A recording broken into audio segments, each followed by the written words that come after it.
I think Crystal Palace probably made you work for that first half, didn't they?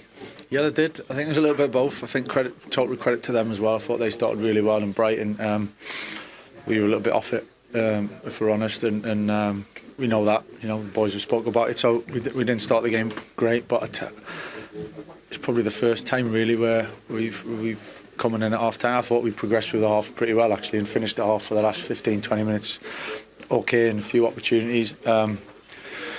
So I was a little bit of at half time really, just calming things down a little bit and saying, look, it's the first time we've kind of, what feels like that, we've been in a position where, come on, and let's what we're going to do next really. And I was delighted with the response of the players to show that confidence and the positiveness second half to come back into the game against a team that defensively as a team are really, really good and difficult to break down. So to do that from behind, we can take a lot from that game, because it was a big test for us today and we've overcome it.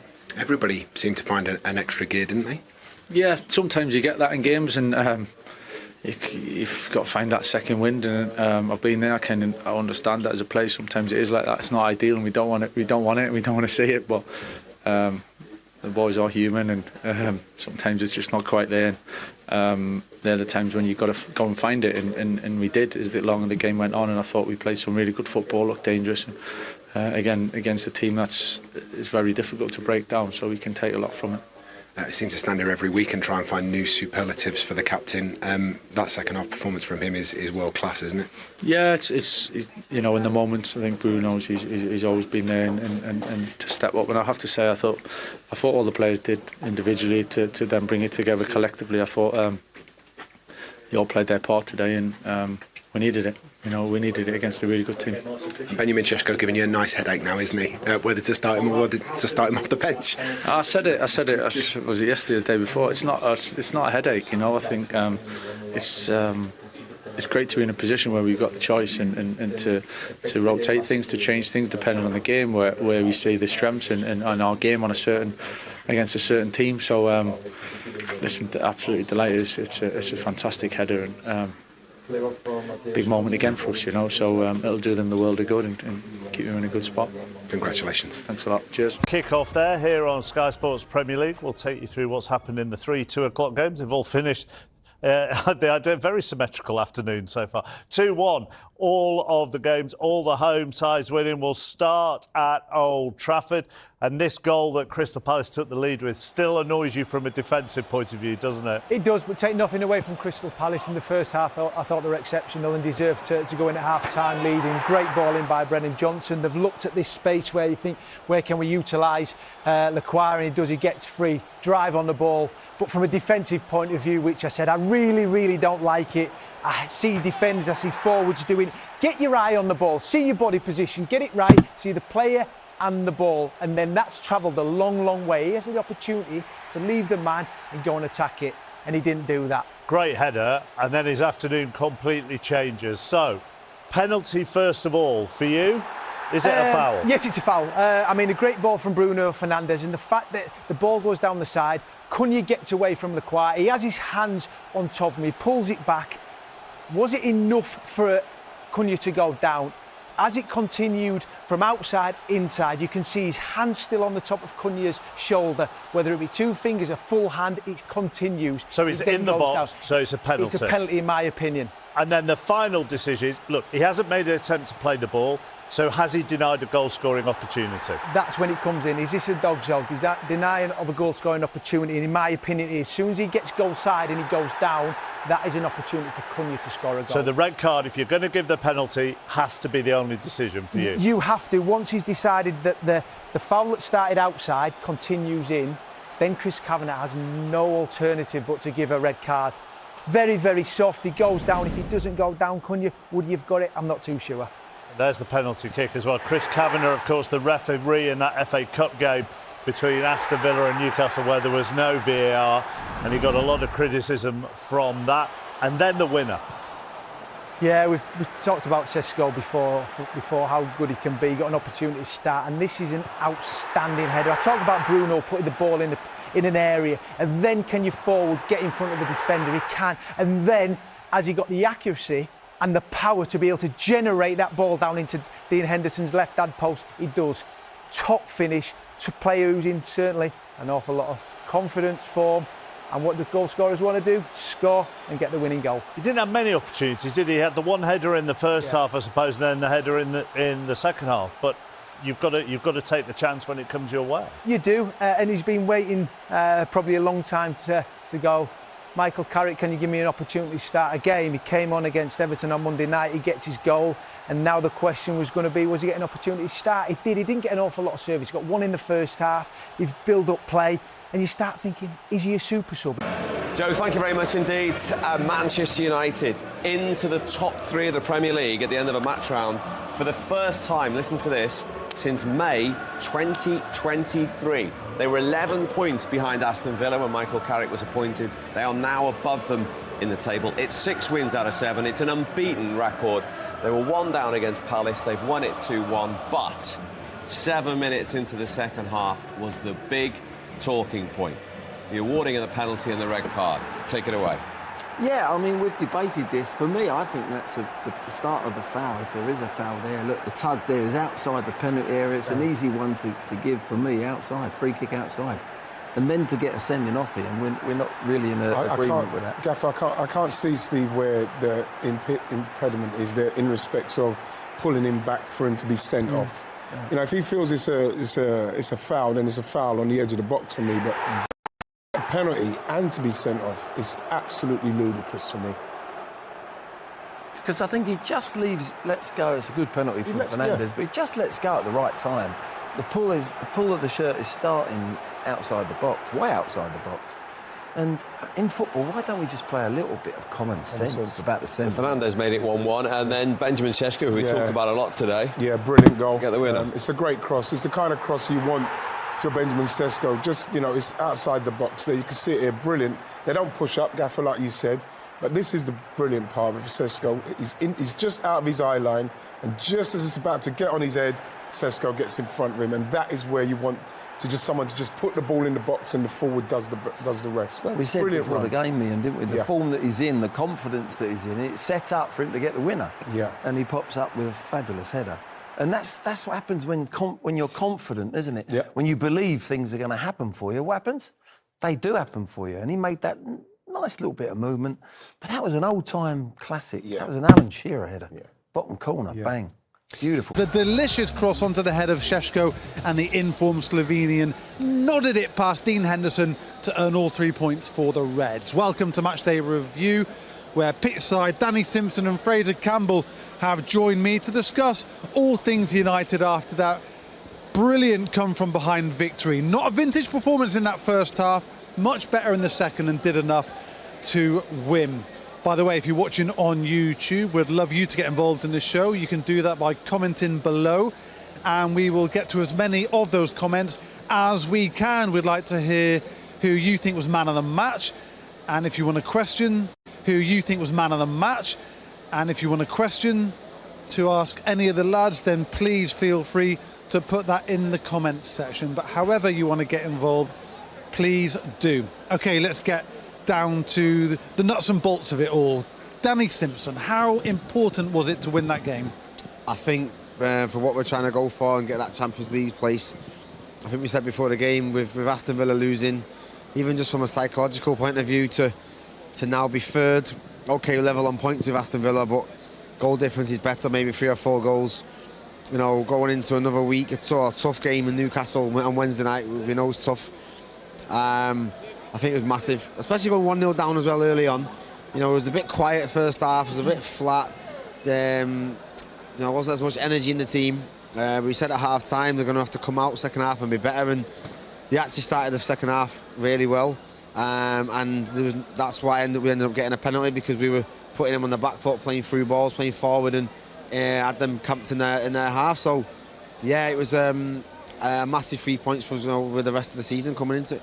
There were moments in that first half where we created a half chance or two, but didn't really do too much.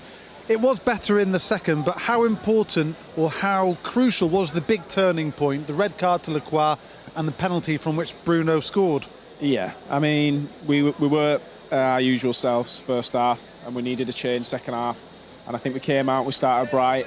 And like Simo said, we forced that decision the penalty decision on the game. Sometimes you get them, sometimes you don't. But it definitely altered the dynamics in this place here, altered the dynamics on the pitch. And from that moment, we just grew and started creating stuff. But it happens, it's football. You're going to have them moments in some of the games for the rest of the season where it goes for you, like it has today, and sometimes where it goes against you. But you've just got to take the rough with the smooth and just keep consistently performing well. And I think second half, we performed really well. A lot of love coming in for Bruno in the comments section. Was he your man of the match, and if so, why? Again, we just, when he's playing like that, we've got a chance of winning. It's that simple. He is a match winner. He keeps showing it week in, week out. And yeah, look, yeah, it's an even, the penalties, we know how good he is from taking penalties, but he has to make sure we score. And again, we said at half time, Sully, with Sesko, got to put crosses in for that lad, because he is a proper number 9, an old school number striker that will make good runs in the box. It wasn't quite happening in the first half. They were getting he was running to the back post, Bruno's put it in the front, but on this particular crossing incident, they got it absolutely bang on, and what an header. Great header. What a ball, what an header. But yeah, Bruno again, he's our main man, he's the captain, and when he plays like that, we've always got a chance of winning. It was a brilliant winning goal. We'll talk more about Šeško in just a moment, but in terms of Bruno Fernandes, everybody, well, most on YouTube are commenting that he is our man of the match. Bruniva Co says Bruno man of the match. Olufo Biusu, Bruno man of the match. Sir Freeman TV, Bruno man of the match, no doubt. T-Money also agrees. Ian Lennox, Bruno man of the match. Sesko also unbelievable. Adin Mohammed, Bruno was world class today. And Francis Eugene, Bruno captain magnificent. I mean, Fraser, when Bruno plays well, generally we get results. Yeah, all the time. And his standards are so high. He's constantly 7, 8 out of 10 at his worst. So when he puts in performance like he does today, his crosses are on the money. It's not a surprise anymore. You're expecting him to put the ball right where the player needs it, and his delivery is excellent. And it's been a real joy to watch at times this season. Well, since he's been at the club, to be honest. His assists and his goals have really, helped the team win games. As the team walked off the pitch, the fans who were remaining here were chanting, "It's Carrick, hard to believe it's not Scholes." Michael now keeps up his perfect record at Old Trafford, not just in his tenure this time round, but the win he got back in 2021. The team continues to get results under him. Yes, he's making it look easy, isn't he? Yeah, do you know what I like today is that and in the last few weeks, we haven't played great, but he's finding a way to win. Coming from 1-0 behind West Ham, Everton, tough place, we get a win, and today 1-0 down, half-time, we said, he's probably told the players one or two things about how poor the first half was, and he got a reaction from the lads, and that's all you want. So he'll be probably most proud. I'm looking forward to hearing from him that he got the reaction in the second half, and then we got the win. But yeah, he's been, him and his staff, we said before, it's not just him, it's down to the lot of them. And they're getting this Man United team, and they're finding ways to win, and it's a joy to watch. Yeah, we'll bring you some reaction from the dressing room as soon as we get it. We expect to hear from the man of the match, Bruno, and hopefully Michael Carrick as well. If that can't be in this show, then check out the website, Manchester United app, for all of the other reaction. But Michael, we said at half-time, didn't we, we'll have a big half-time team talk to make, and it looks like whatever he said worked, because we were better in the second half. Yeah, we needed more energy. We needed to be, especially when you're at home at Old Trafford, you need to make other teams feel that. I think first half, they didn't feel that at all. They looked calm on the ball. They were breaking our press quite easily and causing us issues. But second half, we were on the front foot a lot more. We're causing them the issues. So yeah, it was much improved. So whatever he said at half time clearly worked, and we went from strength to strength after that. Yeah, just a moment, we couldn't catch it on camera, but Senna Labbans came out, seeing some friends who were watching today, but also took time to pose for a load of selfies with some fans in the corner there. In terms of Lammens, it didn't really have too much to do today, which is a good thing because we don't always want our keeper to be busy, that's for sure. No, you're right. I don't think there's much he could do about the goal, to be honest. No. It was a guessing. We didn't have anyone on the post. I was going to ask you, it's different eras, of course, but when I grew up playing at not a great level, we always had someone on the front post and someone on the back post. Now, it has changed a bit, but is that for the better? I love being on the back post, I'll be honest with you. Easy job. I used to enjoy that job as well. I cleared a few here off the back post after line. I remember a Chicharito one time. We drew 1-1, so Alex weren't happy. But the game's changed. Yeah, it's, there's a lot of different things now. The zonals, there's man for man, but I still like someone on the back post. Yeah, I think at least cover one of the posts. Yeah, one. I think the back's more so, because at the front you've got one in the near post, you've got players, but I think definitely the back post, because it's hard for keepers to get there with a especially with an in terms of Lacroix's goal, though, it did go in at the front post, didn't it? Because the corner was swung and it went back across goal. Oh, yeah, so it would have been a front post area. Yeah. And I seen it yesterday. I think it was Wan-Bissaka at Liverpool. There was, I think, Van Dijk's goal, back post. So yeah, listen, there's arguments for it. Listen, anytime you concede, there's always going to be someone's done something wrong. Yeah. I just think it was, the time and 4 minutes in, that's not what you needed. No. I think it stunned everyone a little bit. It did, yeah. But no, in terms of Lamans, it's great. That means the team in front of him are doing well. The shape's right. The distances are good if he's not having too much to do. Yes, we want to see him making all the saves, but I'd prefer him that he hasn't days like this and he's not had to. Yeah. Welcome back. So for the third time under Michael Carrick, Manchester United are behind.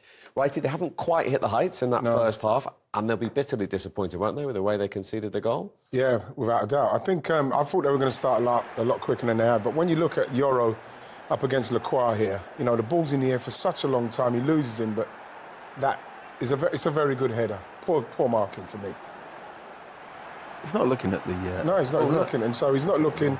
But then the ball's... It's spent such a long time in the air. He's really done well to direct it in there. I just want to... I want to go there. Casemiro's in the front shield, and when you're in that front shield, sometimes if that ball goes above you, for me, you go back on the line. Once it goes you defend faster. the goal, once it goes over your head. Casemiro just goes walkabout, goes into the 6-yard box. Yeah, they might be trying to play offside, but, that's a bit of a risk. Yeah. For me, if he just goes back onto that line, he clears the ball. And no one seems to do that anymore because they're always looking. They're in zone, so they think anyone deep, come out and try and get players offside. The ball was so high, Steve. Defend the goal. Yeah, the ball went in the air for so long. Yeah. You'd have thought there was enough... If it was in the air long enough for a Man United player to go and attack it and head it away.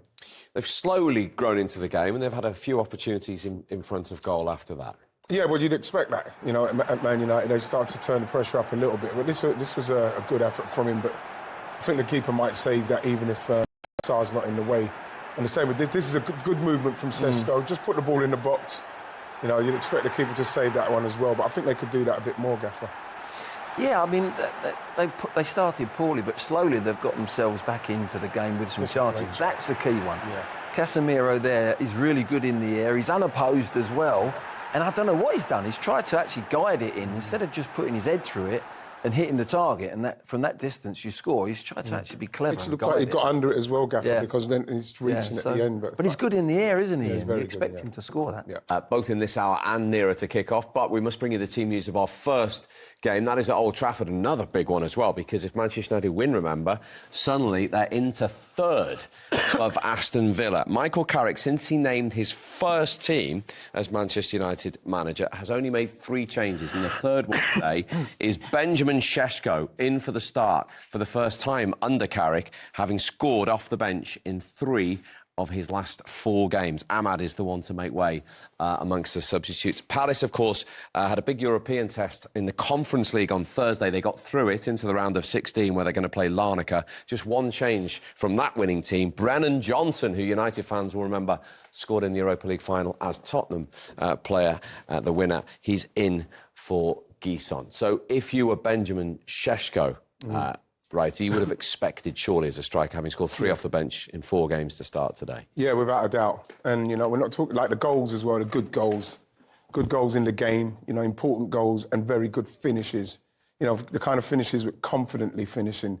So you're hoping now, in this game against the Palace side, that themselves are trying to get something going.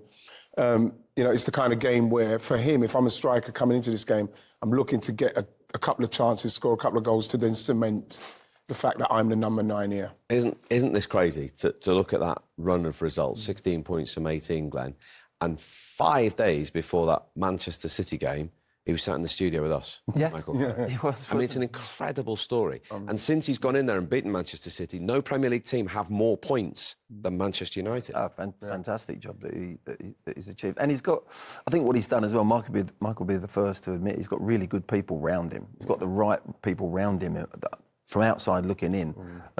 Experience, he's got people that he trusts, that he's worked with before as well. So, you know, everything's looking really hunky-dory. But he simplified it for me. They're playing this, Amorim was playing this back five. He was adamant that he had to play it. That was his choice, he's the manager. Michael's gone in and said, no, we're going to back four, and we're going to play a shape that suits the players that are fit and able that I want to play. Mainoo's come back in from nowhere. He was nearly sold. And he's now playing as we know he can play and how he got into the England squad. At the beginning, he's got the confidence. He's got that. He must have had a real good communication chat with him. And he's playing players in positions where they feel comfortable. Instantly, they're comfortable. And what he's having to do, the little thing looking out was Šeško was not playing. And then I'm thinking, where's Cunha going to play? And Bruno was doing so well, you can't leave him out. So Cunha is a top quality player. Fernandes is top quality players. They can elevate United to another level.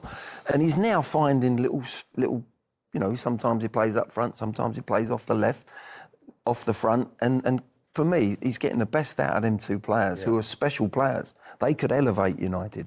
Much more. Well, that new Palace back three will have a new centre-forward under Michael Carrick from the start today, as you've mentioned, Benjamin Šeško.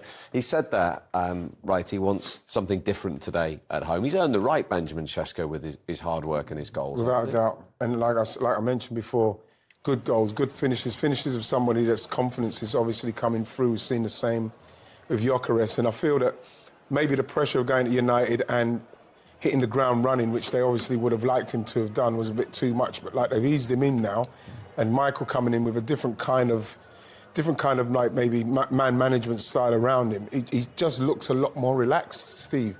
And you can see it with the finishes, what he's done. He just looks a lot more relaxed. He looks a lot more comfortable. And, you know, you're now hoping for his sake he can get in and really contribute to the team and score. So they could say, well, this is what I can do if I'm playing for longer. But now I think he's earned his right to be starting, and it's up to him now to take the chance. It's the confidence that he's got as well. But you've got to realise that when you're a sub coming on, your mindset's completely different.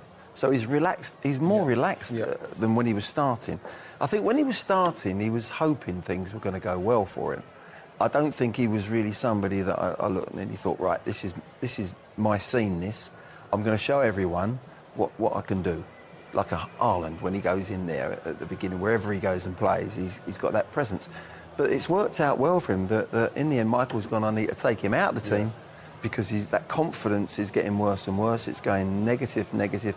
Put him on the bench. Sometimes the chains come off, the anxiety comes off you, you come on, you score a goal, and then you go, wow. And then the next week, you're on the bench, you're coming on, and then that belief, you think, I'm going to score again here. And then you know, as a finisher here, more than me, it's a mental approach. When you now think he's now back to where he thinks I can play at my very best in the starting team. This will be the big test for him, actually. And I think he's got the confidence now to actually approach that. No one's benefited more under Michael Carrick, as we said, than Kobie Mainoo, who's the 5th fastest to 50 Premier League starts in Manchester United's history. Arguably would have been a lot quicker if he'd featured under Ruben Amorim. But I mean, as a man who started a major tournament for England as a teenager, how pleased are you to see how quickly he's got going again? I'm not surprised how quickly he's got going again, because we've all seen his emergence and the fact that he emerged so quickly, he got himself into the England squad in the Euros. I was more surprised that a manager could be that stubborn and that, I don't know, you know, boneheaded, for want of a better word, to at some stage not be able to fit him into a team that you could see that Michael's coming and fit him into, and he's actually benefiting the team. I can't understand that. They were getting ready to sell Kobie Mainoo, and, you know, Manchester United's whole DNA's built on youth and bringing the youth through. So it was crazy what was going on. So I'm delighted he's come in. He's obviously had to go through a lot in respects of his journey, thinking I've got to leave Man United, who he loves so much. And now he's in the team. And is the difference today 6 weeks ago, we didn't know what Manchester United we were going to get. But now they're going to Old Trafford expecting to beat Crystal Palace, like the old United. Yeah, there was a doubt, wasn't there? There was a doubt. And opponents were happy to go to Old Trafford for a few years now, more than a few years. It's like, well, it's not as threatening as it used to be. Let's go and take them on, get a goal up, and the crowd will do the rest for you. Yeah. Well, it's completely different now. You know, they've got, and rightly so, they've got, as I said, Fernandes and Cunha, they've got two players there. They've got some other good players, don't get me wrong, but those two are extra special. You play the right system and get enough ball in the last third, they will hurt you.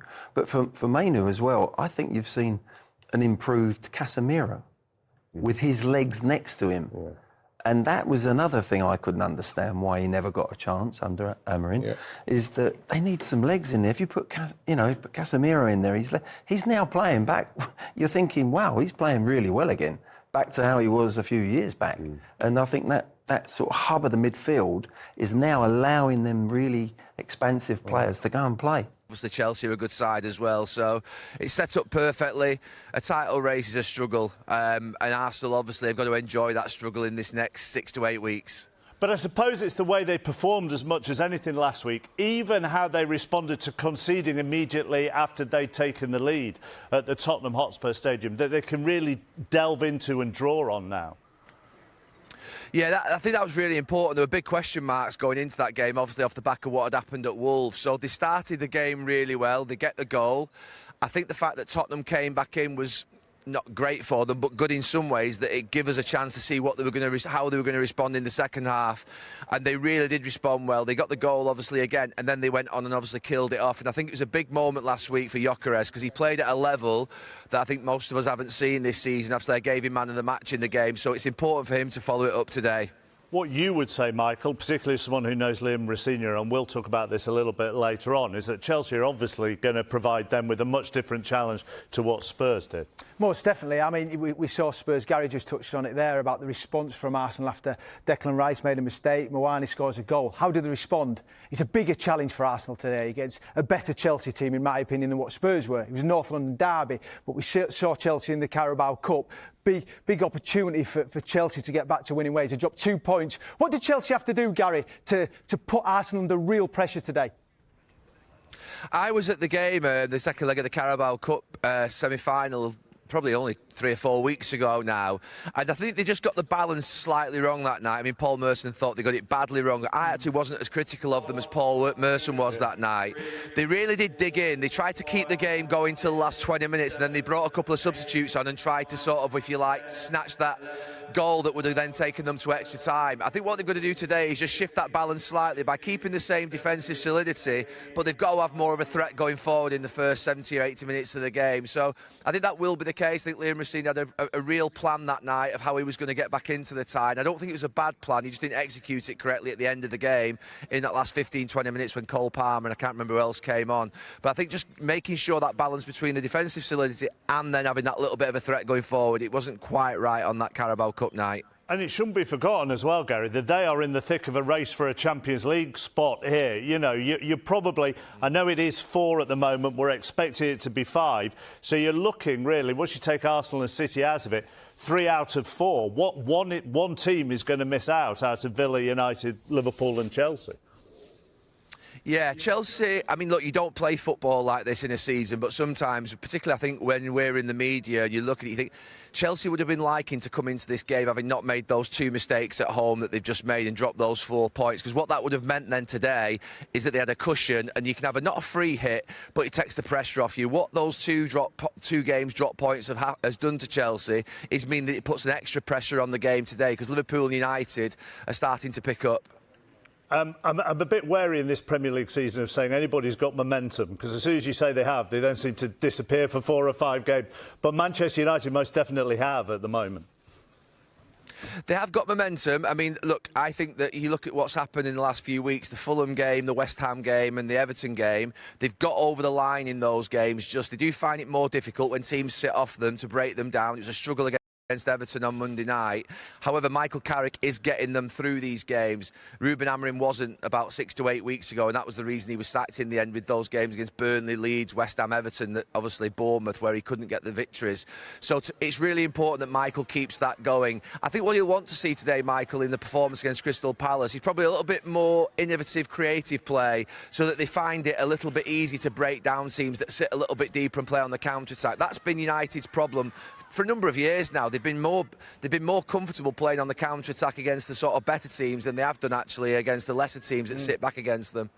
Gary, you played with Michael a lot longer than what I did. Are you surprised how quick he's got this Manchester United playing? And was it always in there? Was it just the fact that Ruben Amorim didn't give the opportunity to let the reins off? Look, I am surprised that where Michael has taken them from obviously what we were seeing sort of in and around Christmas time. I think that the performance levels against Arsenal and City in those first 2 matches were incredible. I didn't expect that at all. I don't think anybody would have expected that. I think the run that they've gone on has been a shock to everybody, including probably Michael. Michael wouldn't have expected this in his wildest dreams. But look, he was always intelligent, Michael. He was always probably a real good personality and character, good composure, good temperament. Look, what he's got to do now is keep it going to the end of the season, and I think today's a big part of that. These games are the ones that can trip you up. So I think Michael, he's in the box seat, obviously, for the job. I think that looking at what's happening now, I think they will qualify for the Champions League, and he won't get carried away, though, week to week. Gary, we'll leave it there. We'll let you go and get a post-keepy uppy cool down or whatever you need, protein shake or something. Give me that ball back. Only literally